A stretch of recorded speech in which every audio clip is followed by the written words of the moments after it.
Hello friend, स्वागत है आप सभी का अपने यूट्यूब चैनल आद्या स्टडी एकेडमी में। आई होप आप सभी बहुत अच्छी होंगे और अपनी तैयारी बहुत अच्छे तरीके से कर रहे होंगे। आज की हमारी class UP TET 2026 science paper 2 की तीसरी प्रैक्टिस क्लास है। इसके पहले 2 क्लासेस अपलोड की जा चुकी हैं जिसमें आपका रिस्पॉन्स भी बहुत अच्छा रहा है। यहाँ पे जो ये प्रैक्टिस सेट की क्लासेस चल रही हैं आपके एग्जाम तक कंटिन्यूसली चलाए जाएंगे, जहाँ पे हम प्रीवियस ईयर क्वेश्चन और साथ ही साथ मोस्ट एक्सपेक्टेड MCQ की प्रैक्टिस कर रहे हैं।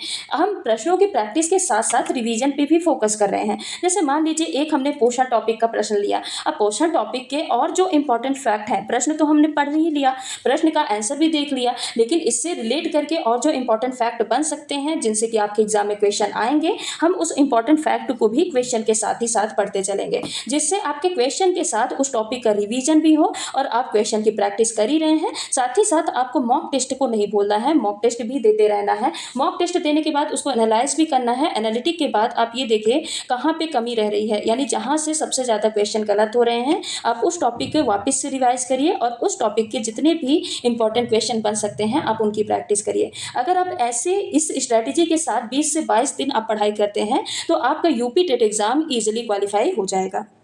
और साथ ही साथ ये जो प्रैक्टिस सीरीज चल रही है आप इसको तो एग्जाम तक कंटिन्यूसली फॉलो करिएगा, जहाँ पे बेहतरीन क्वेश्चन की प्रैक्टिस कराई जा रही है और ऐसे ही प्रश्न आपको अपने एग्जाम में देखने को मिलेंगे। तो चलिए बिना टाइम वेस्ट किए स्टार्ट करते हैं आज की क्लास को। उससे पहले आप सभी से रिक्वेस्ट है कि अगर आप चैनल पर नए हैं तो चैनल को सब्सक्राइब करके वीडियो को लाइक जरूर कर दीजिएगा।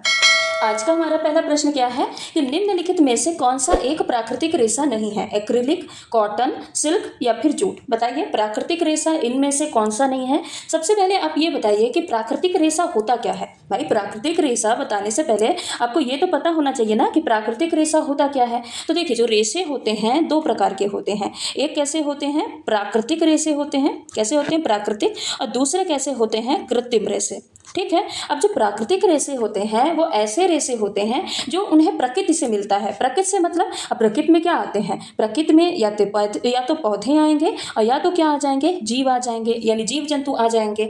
तो जो रेशा पौधों से प्राप्त होता है या जीव जंतुओं से प्राप्त होता है उसको हम क्या बोलते हैं? प्राकृतिक रेशा बोलते हैं। यानी कुल मिला के जो चीजें हमको प्रकृति देती है, जो चीजें हमको नेचर से मिलते हैं वो क्या कहलाएंगे? प्राकृतिक रेशे। और कृत्रिम रेशे क्या होते हैं? जो कि केमिकल का यूज करके फैक्ट्री में बनाए जाते हैं, मनुष्य के द्वारा जो फैक्ट्री में मशीनों के द्वारा बनाए जाते हैं वो क्या कहलाएंगे? कृत्रिम रेशे कहलाएंगे। तो प्रकृति से हमको कौन कौन से रेशे मिलते हैं? जैसे कॉटन। अब बताइए कॉटन कहाँ से मिलता है? कॉटन किससे मिलता है? कॉटन है कपास किससे मिलता है? तो ये कपास के पौधे से प्राप्त होता है ना। कपास का एक कॉटन का पौधा होता है जिसमें बॉल जैसे लगते हैं और उसी से कॉटन हमको मिलता है। सिल्क किससे मिलता है? तो सिल्क ये रेशम के कीड़ों से प्राप्त होता है। देखे होंगे ना जो मलबरी के पौधों का खाता है, ईवीएस में आपने पढ़ा होगा इसको। अगर आप पेपर फर्स्ट की भी तैयारी कर रहे हैं तो आपने ईवीएस में पढ़ा होगा कि रेशम का कीड़ा जो कि मलबरी के पौधे को खाता है, उनकी पत्तियों को खाता है, फिर बड़ा होता है, इससे कोकून बनता है और उसी से सिल्क का फॉर्मेशन होता है। तो ये भी हमको नेचर से मिलता है। जूट भी जूट के पौधे से प्राप्त किया जाता है, ये भी प्लांट से प्राप्त किया जाता है। लेकिन जो एक्रिलिक होता है, एक्रिलिक किससे प्राप्त किया जाता है? तो ये एक प्रकार का कृत्रिम रेशा है। ऊन जैसे दिखता जरूर है लेकिन ये ऊन होता नहीं है। ठीक है। तो जैसे पॉलिएस्टर, पॉलिएस्टर किसका एग्जाम्पल हो जाएगा? कृत्रिम रेशा का एग्जाम्पल हो जाएगा। पॉलिएस्टर किसका एग्जाम्पल होगा? कृत्रिम रेशा का। नायलॉन भी किसका एग्जाम्पल हो जाएगा? नायलॉन किसका एग्जाम्पल हो जाएगा? कृत्रिम रेशा का। एक्रिलिक किसका एग्जाम्पल हो जाएगा? कृत्रिम रेशा का। तो मतलब कुल मिला के जो फैक्ट्री में केमिकल का यूज करके बनाए जाते हैं वो क्या होते हैं? कृत्रिम रेशा होते हैं। और जो हमको प्रकृति देती है पौधे से, जीव जंतुओं से मिलते हैं वो कैसे होते हैं? प्राकृतिक रेशा होते हैं। तो कॉटन, कॉटन के प्लांट से प्राप्त होता है। सिल्क रेशम कीड़े से प्राप्त होता है। जूट, जूट के प्लांट से प्राप्त होता है। तो ये तीनों क्या हो जाएंगे? प्राकृतिक रेशा हो जाएंगे। यहाँ पे नहीं पूछा है तो नहीं में करेक्ट आंसर क्या हो जाएगा? ऑप्शन नंबर फर्स्ट हो जाएगा। तो इस प्रश्न का correct answer option number first हो जाएगा। अगला प्रश्न है अदरक रूपांतरण है पत्ती का, तने का, जड़ का या फिर फल का? बताइए अदरक किसका रूपांतरण होता है? तो सबसे पहले आप बताइए। हाँ, इससे प्रश्न बहुत ज़्यादा पूछे जाते हैं और ये आपका प्रीवियस ईयर क्वेश्चन है कि इनमें से पत्ती का रूपांतरण कौन सा है, इनमें से जड़ का रूपांतरण कौन सा है, ऐसे भी पूछ लिया जाता है। या फिर एग्जाम्पल दे दिया, जैसे बोल दिया कि जो घटफर्णी है, कैक्टस है, जो कैक्टस है तो कैक्टस की जो कांटे होते हैं वो किसका रूपांतरण होता है। ऐसे प्रश्न पूछे जाते हैं बहुत ज़्यादा आपके यूपी टेट जैसे एग्जाम में। ऐसे फैक्ट वाले प्रश्न पूछे जाते हैं, तो आप इनको जरूर पढ़ के जाइएगा। देखिए पत्ती के रूपांतरण में कौन कौन सा आ जाएगा, तो कैक्टस का जो कांटा होता है वो एक्चुअल में होता पत्ती है, बस पानी की कमी के कारण वो कांटे में रूपांतरित हो जाता है, और एक तो डिफेंस मैकेनिज्म को अपनाने के लिए, ताकि उसको कोई गाय भैंस आके खाए नहीं, बकरी उकरी, इसलिए कांटे के रूप में परिवर्तित हो जाता है। और एक और एग्जाम्पल है, जो आपने मटर का पौधा देखा होगा या कई सारे ऐसे पौधे हैं, उसमें जो टेंड्रिल्स होता है, ऐसी ऐसी एक संरचना होती है ना ग्रीन कलर की, वह एक्चुअल में क्या होती है, वो एक्चुअल में लीफ होती है, यानी पत्ती होती है। पत्ती ही चढ़ने के लिए, मतलब मजबूती प्रदान करने के लिए, ताकि वो ऊंचाई में चढ़ सके, ऐसे टेंड्रिल्स में परिवर्तित हो जाती है। तो पत्ती के रूपांतरण में कैक्टस का कांटा और मटर के पौधे के जो टेंड्रिल्स होते हैं, प्रतान होते हैं, वो क्या हो जाएंगे, पत्ती के रूपांतरण में आ जाएंगे। तने के रूपांतरण, स्टेम के रूपांतरण में क्या क्या आएगा, आलू। आलू जो होता है एक प्रकार का भूमिगत तना होता है, और साथ ही अदरक, अदरक इसमें आ जाएगा, प्रकंद या फिर राइजोम में आ जाएगा। तो ये किसका उदाहरण होता है, तो ये अदरक का उदाहरण होता है, सॉरी तने के रूपांतरण का उदाहरण होता है। और जो जड़ के रूपांतरण में क्या आ जाएगा, गाजर, क्या आ जाएगा, गाजर, और क्या आ जाएगा, शकरकंद, क्या आ जाएगा, शकरकंद। ये किसका रूपांतरण होता है, ये जड़ का रूपांतरण होता है। भोजन के संग्रहण हेतु ये क्या होती हैं, जड़ें रूपांतरित हो जाती हैं। तो पत्ती के रूपांतरण में कांटा और मटर के जो टेंड्रिल्स होते हैं वो आ जाएंगे। तने के रूपांतरण में आलू, जो कि भूमिगत तना है, और अदरक आ जाएगा, जिसको प्रकंद या फिर राइजोम भी कहेंगे। जड़ के रूपांतरण में गाजर और शकरकंद आ जाएगी। यहाँ पे अदरक पूछा है, तो अभी हमने पढ़ा अदरक किसके रूपांतरण में आता है, अदरक तने के रूपांतरण में आता है। तो ऑप्शन नंबर सेकंड इस प्रश्न का करेक्ट आंसर हो जाएगा। अगला प्रश्न है, वास्तविक फल उत्पन्न होते हैं पंखुड़ी से, अंडाशय से, थैलेमस से, या फिर बाह्य तल से। बताइए वास्तविक फल किससे उत्पन्न होते हैं। सबसे पहले आप ये बताइए कि वास्तविक फल होते क्या हैं। तो वास्तविक फल वो फल होते हैं जो कि फूल के सिर्फ और सिर्फ अंडाशय वाले भाग से बनते हैं। किससे बनते हैं, अंडाशय वाले भाग से बनते हैं, उनको क्या बोलते हैं, ट्रू फ्रूट्स या फिर वास्तविक फल कहा जाता है। अब वास्तविक फल के एग्जाम्पल में क्या आ जाएगा, आम, क्या आ जाएगा, आम, ये वास्तविक फल के एग्जाम्पल में आ जाएगा। टमाटर भी वास्तविक फल में आ जाएगा, और अंगूर भी किस में आ जाएगा, वास्तविक फल। तो वास्तविक फल वो होते हैं जो कि फूल के सिर्फ और सिर्फ अंडाशय वाले, ओवरी वाले भाग से उत्पन्न होते हैं, उनको हम क्या बोलते हैं, वास्तविक फल कहते हैं। ठीक है। अब जो अंडाशय के साथ फूल के और भी भाग, जैसे थैलमस, वायतल, पुंजबन, पंखुड़ी, इन सबसे जो मिलके बने होते हैं, उनको हम कृत्रिम फल बोलते हैं। क्या बोलते हैं, कृत्रिम फल बोलते हैं, उनको हम वास्तविक फल नहीं बोलते हैं। तो यहाँ पे पूछा है वास्तविक फल उत्पन्न होते हैं, किससे उत्पन्न होते हैं, सिर्फ और सिर्फ अंडाशय से उत्पन्न होते हैं। अंडाशय से बनने वाले फल कैसे फल कहलाते हैं, वास्तविक फल कहलाते हैं। तो इस प्रश्न का correct answer option number second हो जाएगा। अगला प्रश्न है, ऐसा पादप जो बीज की अपेक्षा बीजाणु के माध्यम से प्रजनन करता है, फर्न, सरसों, धनिया, या फिर पेटूनिया। बताइए कौन सा ऐसा पौधा है जो कि बीज से प्रजनन नहीं करता है, बीजाणु के माध्यम से, यानी जो स्पोर्स होते हैं ना, स्पोर्स के माध्यम से प्रजनन करता है।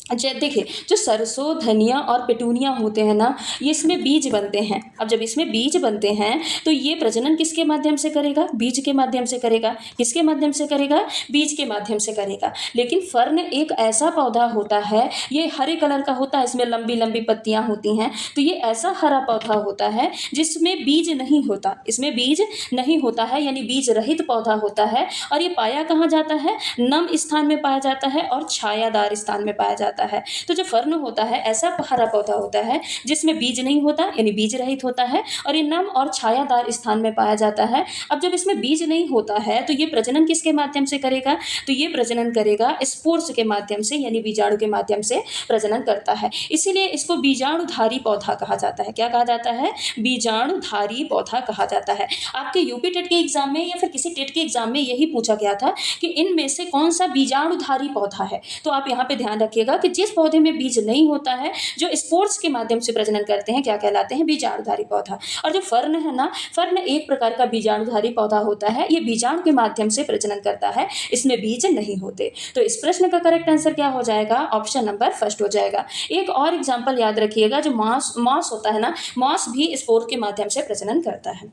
अगला प्रश्न है, पौधों में प्रोटीन संश्लेषण के लिए अनिवार्य तत्व है, नाइट्रोजन है, मैग्नीशियम है, कॉपर है या फिर लौह है। बताइए पौधों में प्रोटीन संश्लेषण के लिए कौन सा तत्व अनिवार्य है।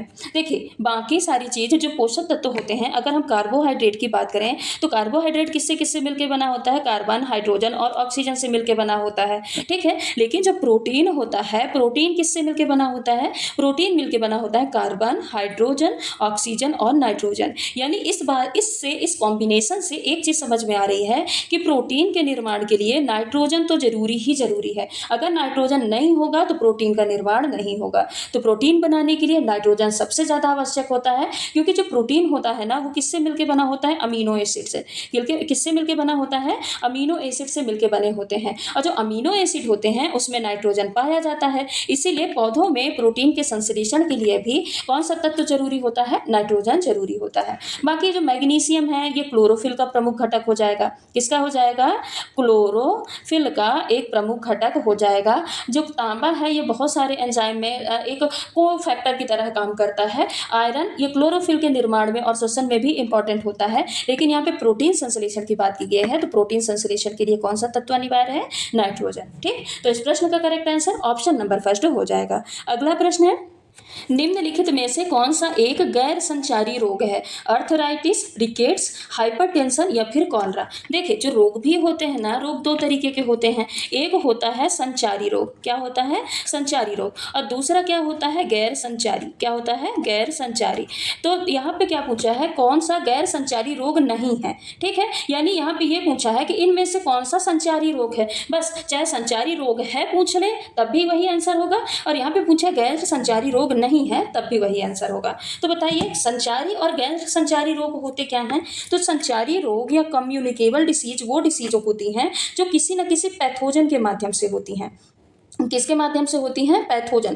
पैथोजन मतलब क्या होते हैं, रोगजनक, जो कि किसी मतलब रोग को करने के कारक होते हैं, जिनके कारण से रोग होता है। अब पैथोजन क्या क्या होते हैं, पैथोजन में आ जाएगा बैक्टीरिया, बैक्टीरिया के साथ साथ आ जाएगा वायरस, फंगस, जितने भी परजीवी होते हैं वो सब क्या आ जाएंगे, पैथोजन में आ जाएंगे। तो संचारी रोग या कम्युनिकेबल डिसीज वो डिसीज होती है जो किसी न किसी पैथोजन यानी बैक्टीरिया, वायरस, फंगस या परजीवी के कारण होते हैं, और एक ही व्यक्ति से दूसरे व्यक्ति से तक किसी न किसी माध्यम से फैलते हैं। इनको फैलने के लिए कोई ना कोई माध्यम जरूरी है। अब माध्यम में क्या हो सकता है, जल के माध्यम से भी फैल सकते हैं, वायु के माध्यम यानी एयर के माध्यम से भी फैल सकते हैं, भोजन के माध्यम से भी फैल सकते हैं, किसी न किसी कीट के माध्यम से भी फैल सकते हैं। तो जो रोग किसी न किसी माध्यम से फैलते हो, अब ये माध्यम कोई से भी हो सकते हैं, और कोई ना कोई फैलाने वाला पैथोजन, बैक्टीरिया, वायरस, फंगस कुछ भी हो, वो क्या कहलाता है, कम्युनिकेबल डिसीज या संचारी रोग कहलाता है। और गैर संचारी रोग क्या होते हैं, चलिए इसको हम नीचे यहाँ पे देख लेते हैं।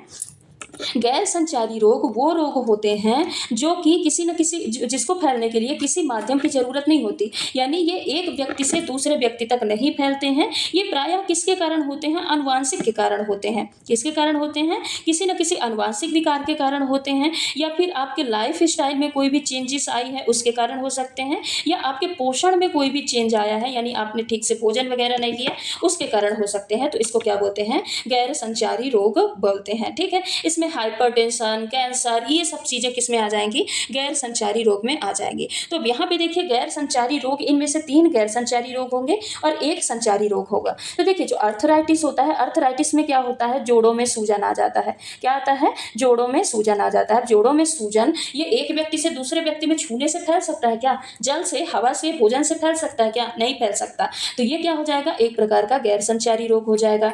रिकेट्स ये विटामिन किसके कमी से होता है, विटामिन डी की कमी से होता है। अब पोषक तत्व की कमी से, अभी हमने पढ़ा है कि पोषक तत्व की कमी से अगर कोई रोग होता है तो वो क्या होता है, गैर संचारी रोग होता है। हाइपरटेंशन भी, टेंशन हाई बीपी के कारण होता है। अगर आपका ब्लड प्रेशर हाई है तो ये भी एक प्रकार का गैर संचारी रोग है, एक व्यक्ति से दूसरे व्यक्ति तक नहीं फैलेगा। लेकिन जो कॉलरा होता है ये बैक्टीरिया के कारण होता है, विब्रियो कॉलेरी बैक्टीरिया के कारण होता है, और ये जल के माध्यम से, दूषित भोजन के माध्यम से एक व्यक्ति से दूसरे व्यक्ति तक आसानी से फैल जाता है। इसीलिए किसमें आ जाएगा, संचारी रोग में आ जाएगा, गैर संचारी रोग में नहीं आएगा। तो यही इस प्रश्न का करेक्ट आंसर हो जाएगा। ठीक, अगला प्रश्न है, पेनिसिलिन प्रतिजैविक दवाएं प्राप्त होती हैं, किससे प्राप्त होती हैं? शैवाल से, जीवाणु से, फफूंद से या फिर नीलहरी शैवाल से? बताइए, पेनिसिलिन जो प्रतिजैविक दवाएं होती हैं वो किससे प्राप्त होती हैं, किससे बनाई जाती हैं? तो जो पेनिसिलिन है ना, पेनिसिलिन ये एक प्रकार की एंटीबायोटिक होती है। क्या होती है? एक मिनट।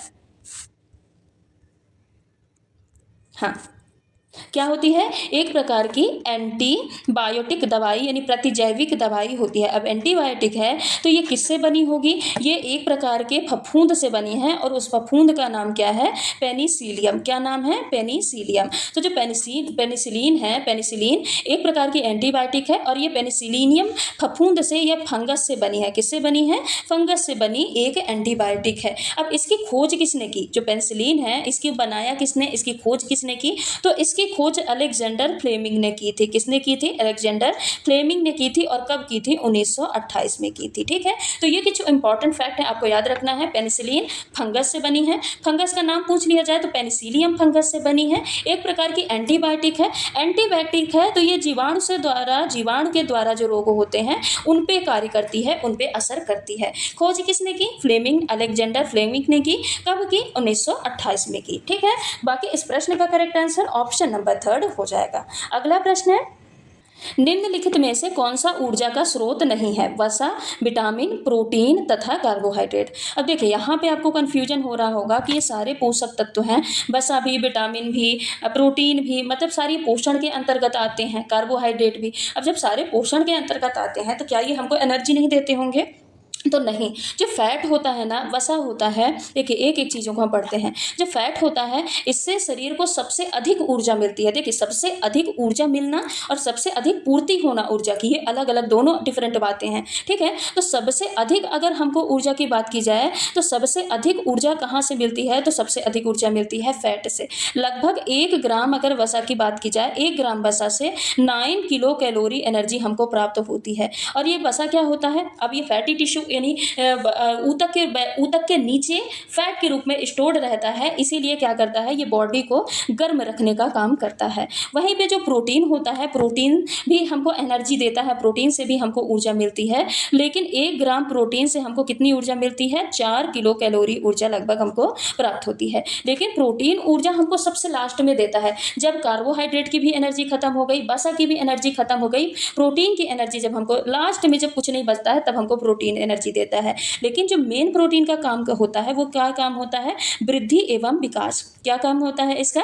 वृद्धि करना और ऊतकों की मरम्मत करना। क्या करना? ऊतकों की मरम्मत, यानी जो भी टूटा फूटा ऑर्गन है ना उसको रिकवर करने का काम कौन करती है? उसको रिकवर करने का काम प्रोटीन करती है। इसीलिए ये टूटे फूटे ऑर्गन की मरम्मत करती है। इसको बिल्डिंग ब्लॉक्स भी कहा जाता है, यानी निर्माणकारी पदार्थ कहा जाता है। ये ऊर्जा देती है लेकिन सबसे लास्ट वाली कंडीशन में ये ऊर्जा हमको प्रोवाइड कराती है। जो कार्बोहाइड्रेट होता है ना, यही मेन सोर्स होता है एनर्जी का। जो मेन सोर्स है एनर्जी का वो कौन है? कार्बोहाइड्रेट है। कार्बोहाइड्रेट से हमारी बॉडी की लगभग 60 से लेके 70% जो एनर्जी है, ऊर्जा है, वो हमको कार्बोहाइड्रेट से इसकी पूर्ति की जाती है। इसीलिए मैंने बोला कि सबसे अधिक ऊर्जा मिलना और सबसे अधिक ऊर्जा की पूर्ति होना वो अलग अलग डिफरेंट चीज़ें हैं। अगर पूछ लिया जाए सबसे अधिक ऊर्जा की पूर्ति किससे होती है तो कार्बोहाइड्रेट से होती है, लगभग 60 से 70%। और सबसे अधिक एनर्जी मिलती कहाँ से है? तो वसा से मिलती है, 9 किलो कैलोरी। और कार्बोहाइड्रेट, 1 ग्राम कार्बोहाइड्रेट से हमको कितनी एनर्जी मिलती है? तो लगभग 4.2 किलो कैलोरी हमको ऊर्जा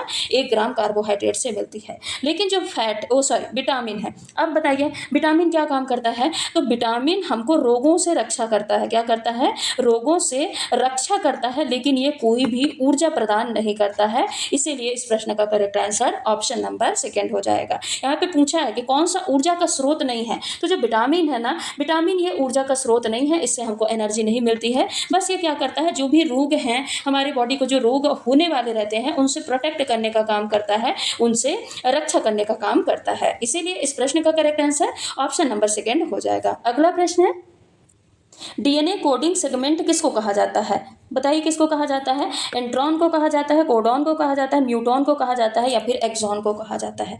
डीएनए कोडिंग सेगमेंट किसको कहा जाता है? तो देखिए जो इंट्रॉन होता है ना, ये डीएनए का नॉन कोडिंग भाग होता है। क्या होता है? डीएनए का नॉन कोडिंग भाग होता है। ठीक है। अब जब ये नॉन कोडिंग भाग है तो ये प्रोटीन का निर्माण नहीं करता है, यानी प्रोटीन निर्माण में ये भाग नहीं लेता है, ठीक है। कौन सा? इंट्रॉन। लेकिन जो कोडॉन होता है ना, कोडॉन कहाँ पे पाया जाता है? mRNA में पाया जाता है। कहाँ पाया जाता है? mRNA में उपस्थित होता है। और ये जो कोडॉन होता है ना, ये 3 न्यूक्लियोटाइड का एक समूह होता है जो कि अमीनो अम्ल को दर्शाता है। म्यूटॉन क्या होता है? म्यूटॉन डीएनए की सबसे छोटी इकाई होती है। ये क्या होती है? डीएनए की सबसे छोटी इकाई होती है। अब डीएनए की सबसे छोटी इकाई होती है तो म्यूटॉन का काम क्या होता है? म्यूटॉन का काम होता है म्यूटेशन करना। म्यूटेशन मतलब क्या होता है? उत्परिवर्तन करना। म्यूटॉन का काम क्या होता है? उत्परिवर्तन करना। लेकिन जो एक्सॉन होता है, एक्सॉन क्या होता है? ये डीएनए का कोडिंग भाग होता है। ये क्या होता है? डीएनए का कोडिंग भाग होता है। अब जब ये डीएनए का कोडिंग भाग होता है तो ये क्या करता है? प्रोटीन के निर्माण में मदद करता है। क्या करता है? प्रोटीन निर्माण में भाग लेता है। तो इंट्रॉन, देखिए इंट्रॉन से याद रखिएगा कि इंट्रॉन मतलब क्या है? इंटर। इंटर मतलब आंतरिक। आंतरिक भाग जो होता है वो प्रोटीन का निर्माण नहीं करता है। एक्सॉन मतलब क्या है? EX, EXON, यानी एक्स, एक्स यानी बाहर, बाहर यानी व्यक्त होने वाला भाग जो कि हमको दिखता है। अब व्यक्त होने वाला भाग क्या करेगा? प्रोटीन का निर्माण करेगा। ये दो आप ट्रिक याद रखिएगा, ठीक है। तो इससे क्या हो जाएगा? आपको याद करने में आसानी रहेगी। बाकी इस प्रश्न का करेक्ट आंसर ऑप्शन नंबर 4 हो जाएगा, क्योंकि पूछा है कि डीएनए का कोडिंग सेगमेंट किसको कहा जाता है? तो एक्सॉन को कहा जाता है। अगला प्रश्न है, निम्नलिखित में से कौन सा एक सूक्ष्म पोषक तत्व नहीं है? कॉपर, सिलिकॉन, सोडियम या फिर कैल्शियम। बताइए सूक्ष्म पोषक तत्व कौन सा नहीं है? तो देखिए अगर सूक्ष्म पोषक तत्व नहीं होगा तो क्या होगा? बहुल पोषक तत्व होगा, जिसको हम माइक्रो न्यूट्रिएंट्स बोलते हैं। जो पोषक तत्व है 2 प्रकार के होते हैं, एक होता है बहुल पोषक तत्व और एक होता है सूक्ष्म पोषक तत्व। जो बहुल पोषक तत्व होता है इसको हम क्या बोलते हैं? माइक्रो न्यूट्रिएंट्स, यानी ऐसे पोषक तत्व जिसकी आवश्यकता अधिक हो। ऐसे पोषक तत्व जिनकी पौधों को अधिक मात्रा में आवश्यकता होती है वो क्या कहलाते हैं? बहुल पोषक तत्व कहलाते हैं। अब इसमें क्या क्या आ जाएगा? नाइट्रोजन आ जाएगा, फास्फोरस आ जाएगा, पोटेशियम आ जाएगा, कैल्शियम आ जाएगा, मैग्नीशियम आ जाएगा, सल्फर। ये सब किस में आ जाएंगे? बहुल पोषक तत्व में आ जाएंगे। और सूक्ष्म पोषक तत्व कैसे तत्व होते हैं? ऐसे पोषक तत्व जिनकी मात्रा पौधों को, यानी जिनकी आवश्यकता पौधों की बहुत कम मात्रा में होती है, पौधे इसका बहुत कम मात्रा में उपयोग करते हैं, वो क्या कहलाते हैं? सूक्ष्म पोषक तत्व कहलाते हैं। अब इसमें आयरन आ जाएगा, जिंक आ जाएगा, कॉपर आ जाएगा, मैग्नीज आ जाएगा, बोरोन आ जाएगा, उसके अलावा मोलिब्डेनम आ जाएगा। ये सब किस में आ जाते हैं? सूक्ष्म पोषक तत्व। और यहाँ पे पूछा है सूक्ष्म पोषक तत्व कौन सा नहीं है? तो कॉपर सूक्ष्म पोषक तत्व होता है, सिलिकॉन भी सूक्ष्म पोषक तत्व होता है, सोडियम भी सूक्ष्म पोषक तत्व होता है, लेकिन जो कैल्शियम है अभी हमने पढ़ा कैल्शियम किस में आता है? बहुल पोषक तत्व में आता है। तो इस प्रश्न का करेक्ट आंसर ऑप्शन नंबर 4 हो जाएगा। अगला प्रश्न है, वर्षा की बूंदे के गोलीय आकार का उल्लेख करने के लिए जल की निम्नलिखित गुणों में से किसका प्रयोग किया जाता है? क्रांतिक परिघटना, श्यानता, पृष्ठ तनाव या फिर दाब। बताइए किसका प्रयोग किया जाता है? क्रांतिक परिघटना का, श्यानता का, पृष्ठ तनाव का या फिर दाब का। इस प्रश्न का करेक्ट आंसर क्या हो जाएगा? तो इस प्रश्न का करेक्ट आंसर हो जाएगा पृष्ठ तनाव। अब देखिए सरफेस टेंशन या पृष्ठ तनाव क्या होता है? इसी के कारण जो वर्षा की बूंदें हैं वो कैसी दिखाई देती हैं? गोल दिखाई देती हैं। अगर इसको हम आसान सी भाषा में समझें तो ये है कि जल का जो अणु है, वाटर के जो मॉलिक्यूल होते हैं, ये क्या करते हैं? एक दूसरे को अपनी ओर खींचने का प्रयास करते हैं, यानी अपनी ओर आकर्षित करते हैं। जब ये वाटर मॉलिक्यूल एक दूसरे को अपनी ओर आकर्षित करेंगे तो ये जो बूंद है, बूंद सिकुड़ के एक ऐसा आकार बना है जिसकी की जो सरफेस है, सरफेस एरिया सबसे कम हो, जिसका सरफेस एरिया क्या हो? सबसे कम हो। और सरफेस एरिया सबसे कम किसका होता है? गोलीय आकार का होता है। इसीलिए वर्षा की बूंदें कैसे होती हैं? गोलीय आकार की बन जाती हैं। और इसी परिघटना को क्या बोला जाता है? पृष्ठ तनाव बोला जाता है। तो इस प्रश्न का करेक्ट आंसर क्या हो जाएगा? ऑप्शन नंबर 3 हो जाएगा। अगला प्रश्न है, निम्नलिखित में से कौन सी ग्रीन हाउस गैस है? कार्बन डाइऑक्साइड, आर्गन, नाइट्रोजन या फिर ऑक्सीजन। बताइए इनमें से कौन सी ग्रीन हाउस गैस है? तो देखिए ग्रीन हाउस गैस कौन कौन सी हैं? सबसे प्रमुख जो ग्रीन हाउस गैस है वो है कार्बन डाइऑक्साइड। उसके अलावा और कौन कौन सी ग्रीन हाउस गैसें होती हैं? मीथेन होती है, N2O यानी नाइट्रस ऑक्साइड होती है, जल वाष्प भी ग्रीन हाउस गैसेस में आती है, ओजोन और CFC, ये क्या होती हैं? प्रमुख ग्रीन हाउस गैसें होती हैं। लेकिन सबसे प्रमुख ग्रीन हाउस गैस कौन सी होती है? कार्बन डाइऑक्साइड होती है। यही इसमें पूछा है कि निम्नलिखित में से कौन सी ग्रीन हाउस गैस है? तो कौन सी ग्रीन हाउस गैस है? कार्बन डाइऑक्साइड है। उसके अलावा ये भी कुछ प्रमुख ग्रीन हाउस गैस हैं, आप इनको भी एक नोट्स बना के उसमें लिख लीजिएगा। अगला प्रश्न है, निम्नलिखित में से कौन सी धातु खनिज नहीं है? जिप्सम, हेमेटाइट, बॉक्साइट या फिर लिमोनाइट। बताइए कौन सी धातु खनिज नहीं है इनमें से? तो देखिए जो हेमेटाइट होता है ना, हेमेटाइट ये किसका अयस्क होता है? ये लौह का अयस्क होता है, यानी आयरन का अयस्क होता है। और आयरन क्या है? आयरन एक प्रकार की धातु है, मेटल है कि नहीं है? तो ये तो धातु खनिज हो जाएगा। बॉक्साइट किसका अयस्क होता है? तो बॉक्साइट एल्यूमिनियम का अयस्क होता है, और एल्यूमिनियम भी क्या होता है? एक प्रकार की धातु होती है। ठीक है। लिमोनाइट ये किसका अयस्क होता है? तो ये भी आयरन का अयस्क होता है। आयरन का अयस्क होता है, इसीलिए ये भी क्या है? एक प्रकार की धातु खनिज है। लेकिन जो जिप्सम होता है, जिप्सम क्या है? एक प्रकार की अधात्विक खनिज है। जिप्सम क्या है? एक प्रकार की अधात्विक खनिज है, ये एक प्रकार की धातु खनिज नहीं है। इसका उपयोग किसमें किया जाता है? तो जिप्सम का उपयोग सीमेंट के निर्माण में किया जाता है। किसमें किया जाता है? सीमेंट के निर्माण में। पीओपी यानी प्लास्टर ऑफ पेरिस के निर्माण में भी जिप्सम का उपयोग किया जाता है। और जिप्सम क्या है? एक प्रकार का अधात्विक खनिज है,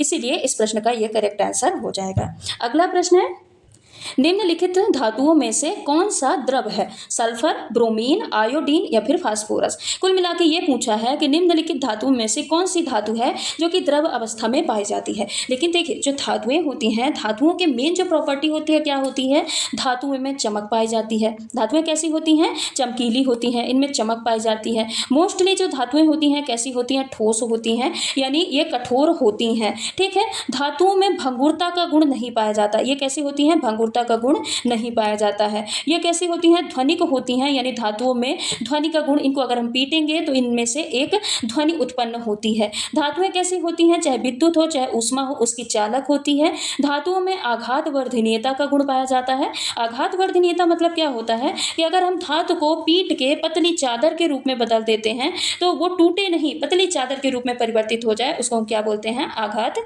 वर्धनीयता। धातुओं में तन्यता का भी गुण पाया जाता है। तन्यता का मतलब क्या होता है कि धातुओं को हम खींच के पतले तार के रूप में बना सकते हैं। जैसे आप गोल्ड देखिए, आप गोल्ड को इतने पतले महीन तार के रूप में बना सकते हैं कि उससे आभूषण देखिए कितनी महीन डिजाइन दी जाती है। किस कारण? क्योंकि वो धातु है, और धातु में तन्यता और आघात वर्धनीयता का गुण दोनों पाया जाता है, साथ ही वो चमक भी होती है। तो ये क्या है? ये धातुओं की मेन गुण है। और धातु कैसी होती है? ठोस अवस्था में पाई जाती हैं। लेकिन कुछ न कुछ तो अपवाद हर जगह पे प्रेजेंट होता है। तो धातुओं में से ब्रोमीन एक ऐसी धातु होती है जो कि द्रव अवस्था में पाई जाती है तो धातु, पर कैसी होती है? द्रव अवस्था में पाई जाती है। बाकी सल्फर भी सॉलिड स्टेट में पाया जाता है, आयोडीन भी सॉलिड अवस्था में, हाँ आयोडीन क्या है? अधातु है। आयोडीन क्या है? अधातु है। ठोस अवस्था में पाई जाती है, लेकिन क्या है? अधातु है। फास्फोरस क्या है? ये भी अधातु है। फास्फोरस भी अधातु है, और ये भी किस अवस्था में पाई जाती है? ठोस अवस्था में पाई जाती है। और सल्फर भी क्या है? अधातु है। सल्फर भी एक अधातु है, और ये भी किस अवस्था में पाई जाती है? ठोस अवस्था में पाई जाती है। सिर्फ और सिर्फ हाँ, ब्रोमीन क्या है? ये द्रव अवस्था में पाई जाती है। ठीक, तो इस प्रश्न का करेक्ट आंसर क्या हो जाएगा?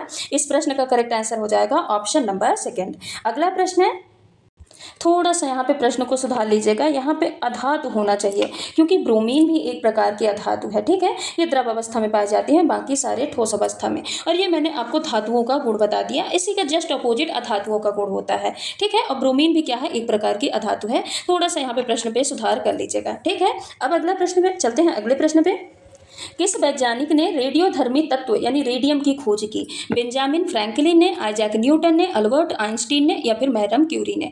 किसने रेडियोधर्मी तत्व रेडियम की खोज की? तो सबसे पहले बताइए, जो बेंजामिन फ्रैंकलिन है ये किससे रिलेटेड है, यानी ये इनकी प्रमुख खोज कौन सी है? तो जो बेंजामिन फ्रैंकलिन है ना, ये इलेक्ट्रिसिटी के अध्ययन से रिलेटेड है। किससे? बिजली या फिर विद्युत बोल सकते हैं, विद्युत के अध्ययन से रिलेटेड है। इसीलिए इन्होंने तड़ित चालक का आविष्कार किया था। किसका? तड़ित चालक का आविष्कार, लाइटनिंग रॉड जो होती है उसका आविष्कार बेंजामिन फ्रैंकलिन ने किया था।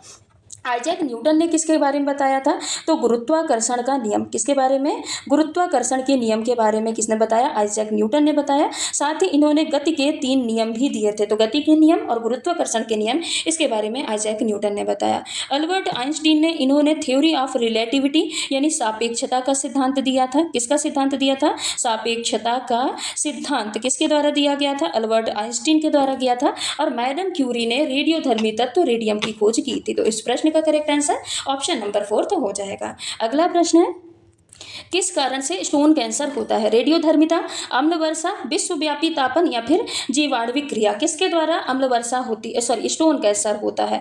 तो देखिए क्या होता है, जब जो बारिश का पानी होता है ना, बारिश के पानी में सल्फर डाइऑक्साइड या फिर सल्फर के ऑक्साइड प्लस नाइट्रोजन के ऑक्साइड, अब नाइट्रोजन के ऑक्साइड में कुछ भी होता है, कुछ भी हो सकता है, नाइट्रोजन डाइऑक्साइड, नाइट्रोजन ऑक्साइड, कुछ भी हो सकता है। जब ये सल्फर के ऑक्साइड और नाइट्रोजन के ऑक्साइड मिलते हैं वर्षा के पानी में, तो यही जो वर्षा कहलाती है, ये क्या कहलाती है? अम्ल वर्षा कहलाती है। क्या कहलाती है? एसिड रेन या अम्ल वर्षा कहलाती है। अब जब ये अम्ल वर्षा किसी भी इमारत में पड़ेगी, संगमरमर में या फिर मूर्ति में, किसी में भी पड़ती है, तो उसको क्या करती है? धीरे धीरे खराब करने लगती है। उसको क्या करती है?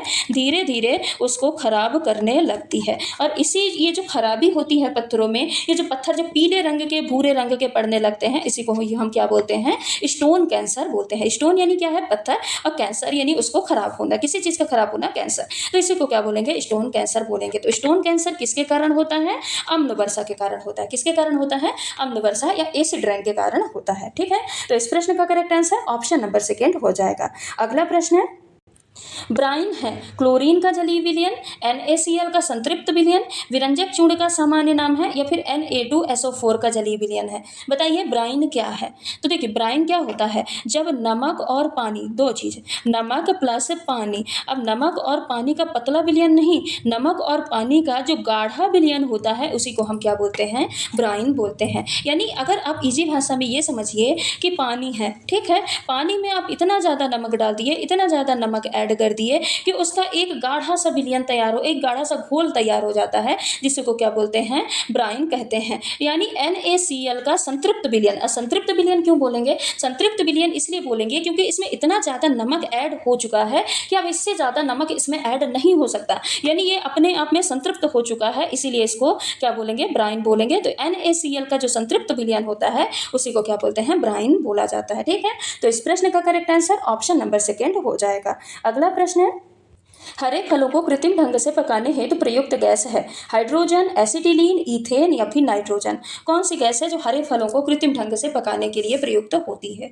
तो देखिए जो हरे फल होते हैं, ये कृत्रिम रूप से पकाने के लिए मेनली इनमें एसिटिलीन का उपयोग किया जाता है। किसका? एसिटिलीन का। इसका फॉर्मूला C2H2 होता है। ठीक है, अब जब इस गैस का, ये एक प्रकार की गैस है, ये ध्यान रखिएगा, जब इस गैस का उपयोग किया जाता है ना, तो ये फल को पकाने के लिए क्या करती है? जो प्राकृतिक गैस कौन सी होती है? एथिलीन। कौन सी गैस होती है? एथिलीन गैस होती है, जो कि नेचुरली फलों को पकाने का काम करती है। तो जब एसिटिलीन गैस डाला जाता है, तो ये एथिलीन गैस की तरह काम करती है। या तो आप जब एथिलीन गैस की तरह ये काम करेगी, तो जब फल हैं, इनके पकने की क्रिया को तेज कर देती है। अब जब इसके फल को पकने की क्रिया को तेज कर देगी, तो फल क्या होते हैं? जल्दी ही पक जाते हैं। हालांकि क्या है, ये नुकसानदायक बहुत ज़्यादा है। जो एसिटिलीन से फल पकाए जाते हैं, वो हमारी बॉडी के लिए हार्मफुल होते हैं, इसीलिए अब ज़्यादा से ज़्यादा एथिलीन गैस का प्रयोग किया जाता है फलों को पकाने के लिए। और एथिलीन गैस का फॉर्मूला क्या होता है? C2H4 होता है। कभी कभी नाम ना देके फॉर्मूले दे दिए जाते हैं, जैसे यहाँ पे पूछ लिया जाए कि फलों को पकाने के लिए मतलब कौन सी गैस कृत्रिम ढंग से पकाने के लिए प्रयुक्त गैस, तो यहाँ पे C2H2 दे दिया जाए, नाम ना देके, तो आपको फॉर्मूले भी याद रखना है। बाकी इस प्रश्न का correct answer option number second हो जाएगा। अगला प्रश्न है, वायु में नाइट्रोजन गैस का प्रतिशत कितना होता है? 21.5, 40, 78 या फिर 3? बताइए वायु में नाइट्रोजन गैस का प्रतिशत कितना होता है? तो नाइट्रोजन गैस का प्रतिशत होता है 78। ऑक्सीजन का प्रतिशत पूछ लिया जाए तो ऑक्सीजन का लगभग 21% होता है, या 20.95 या 21% बोल सकते हैं। ठीक है, ऑर्गन का प्रतिशत कितना होता है? तो 0.93% होता है। और CO2 कार्बन डाइऑक्साइड का प्रतिशत कितना होता है? 0.04% के लगभग होता है। यहाँ पे नाइट्रोजन पूछा है, तो option number third correct answer हो जाएगा। अगला प्रश्न है, ओजोन क्या है? ऑक्सीजन का एक समावयव है, ऑक्सीजन का एक यौगिक है, ऑक्सीजन का एक अपर रूप है, या फिर ऑक्सीजन का एक समस्थानिक है? बताइए ओजोन क्या है? तो देखिए ओजोन को हम क्या लिखते हैं? O3 लिखते हैं, और ऑक्सीजन को हम क्या लिखते हैं? O2 लिखते हैं। ये दोनों हैं एक ही तत्व, ओजोन और ऑक्सीजन एक ही तत्व हैं, यानी ये ऑक्सीजन के ही क्या है? विभिन्न रूप हैं, अलग अलग रूप हैं। एक ही तत्व के वो रूप जिनके जो केमिकल जो प्रॉपर्टी होते हैं, यानी रासायनिक गुण होते हैं, रासायनिक गुण कैसे हों, अलग अलग हों, रासायनिक गुण अलग हों, भिन्न हों, तो वो क्या कहलाते हैं, वो अपर रूप कहलाते हैं। क्या कहलाते हैं, अपर रूप या फिर एलोट्रॉप्स कहलाते हैं। क्या कहलाते हैं, एलोट्रॉप्स कहलाते हैं। तो अब क्योंकि ओजोन और ऑक्सीजन ये क्या है, ये ऑक्सीजन के ही अलग अलग रूप हैं, अब लेकिन इनके क्या है, रासायनिक गुण अलग अलग होते हैं, इसीलिए आपस में क्या कहलाएंगे, ऑक्सीजन जो ओजोन है वो क्या कहलाएगा, ऑक्सीजन का अपर रूप कहलाएगा। तो इस प्रश्न का करेक्ट आंसर ऑप्शन नंबर 3 हो जाएगा। तो ये रहे आज के हमारे कुछ महत्वपूर्ण प्रश्न। हर एक प्रश्न से हमने कोशिश किया है कि लगभग 2 से 3 प्रश्न कंप्लीट होते चले, यानी अगर हमने आज यहाँ पे 20 प्रश्नों की प्रैक्टिस की है तो आप ये मत समझिए कि हमने 20 प्रश्नों की प्रैक्टिस की है, आप ये समझ के चलिए कि आज हमने लगभग 60 से 70 प्रश्नों की हमने यहाँ पे प्रैक्टिस की है। तो अगर आप एक प्रैक्टिस सेट क्लास में लगभग 60 से 70 प्रश्नों की प्रैक्टिस कर रहे हैं तो अभी तो 20 से आपकी 22 प्रैक्टिस सेट की क्लासेस होनी है। अगर आप ये क्लासेस अटेंड कर लेते हैं तो इससे आपको एग्जाम में बहुत ज़्यादा हेल्प देखने को मिलेगी। बाकी अगर आपको किसी भी टॉपिक में डाउट है, आपको लगता है हमको ये टॉपिक पढ़ना है या इससे हमको प्रश्नों की संख्या मतलब इससे ज़्यादा से ज़्यादा प्रश्नों के को हमको सॉल्व करना है, तो आप कमेंट करके मुझे बता सकते हैं। मैं उस टॉपिक के प्रश्न भी सॉल्व कराऊंगी और साथ ही अगर हो सकेगा तो मैं थ्योरी भी आपको पढ़ाने की पूरी कोशिश करूंगी। तो चलिए आज की क्लास को यहीं पे समाप्त करते हैं, मिलते हैं अगली क्लास में कुछ और महत्वपूर्ण प्रश्नों के साथ। इसके पहले अगर आप चैनल पे नए हैं तो चैनल को सब्सक्राइब कर दीजिएगा, वीडियो को लाइक करके बेल आइकन को भी हिट कर दीजिएगा ताकि कोई भी क्लासेस अपलोड की जाए तो उसका नोटिफिकेशन आप तक सबसे पहले पहुंच पाए। धन्यवाद।